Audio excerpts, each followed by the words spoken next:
महाराष्ट्र में औरंगजेब की कब्र को लेकर हंगामा चल रहा है।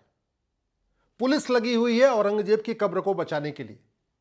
लेकिन सवाल यह है कि जिस वहशी दरिंदे ने हमारे पूर्वजों की हत्या किया, और 100, 200, हजार नहीं, लाखों पूर्वजों की हत्या किया, लाखों लाखों माताओं और बहनों का बलात्कार करवाया अपने सैनिकों से, जिसके कारण हमारी माताओं और बहनों ने जौहर किया, उसकी कब्र को पुलिस क्यों बचा रही है, पुलिस क्यों प्रोटेक्ट कर रही है?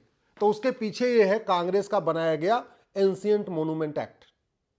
मैं कई बार कह चुका हूं, कांग्रेस ने 50 से ज्यादा भारत विरोधी कानून बनाए हैं, सनातन विरोधी कानून बनाए हैं, हिंदू विरोधी कानून बनाए हैं।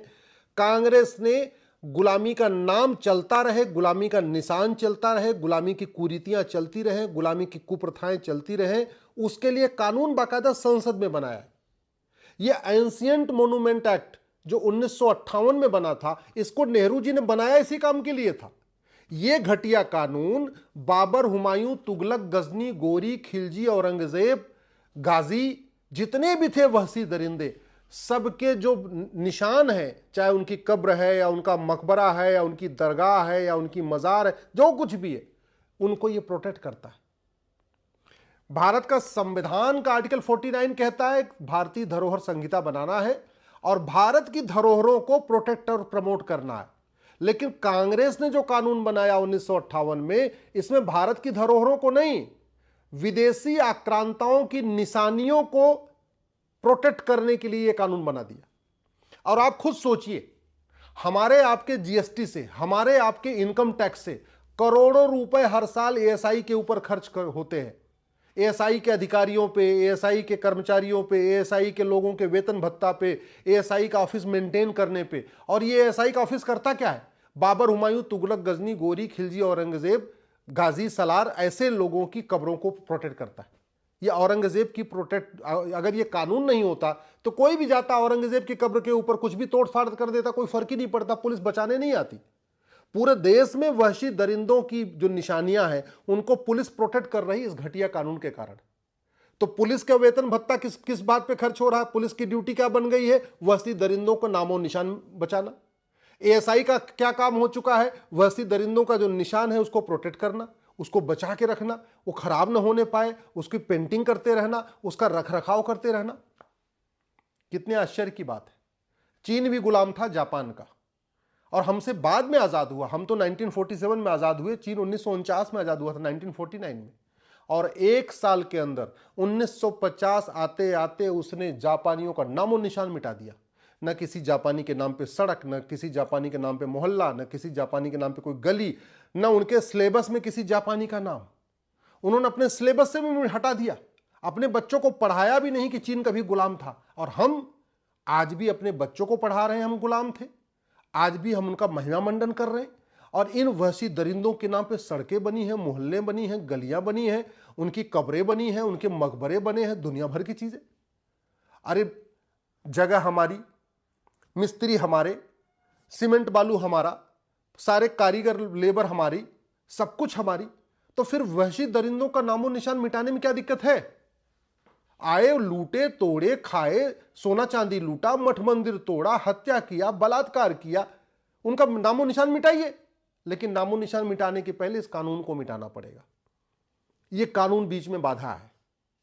मैं बार बार कह चुका हूं, पहले भी कह चुका हूं, यह place of worship act Congress ने बनाया था, जो हमारे मठ मंदिर तोड़े गए थे उनको लीगलाइज करने के लिए, हम उसको वापस न ले पाए।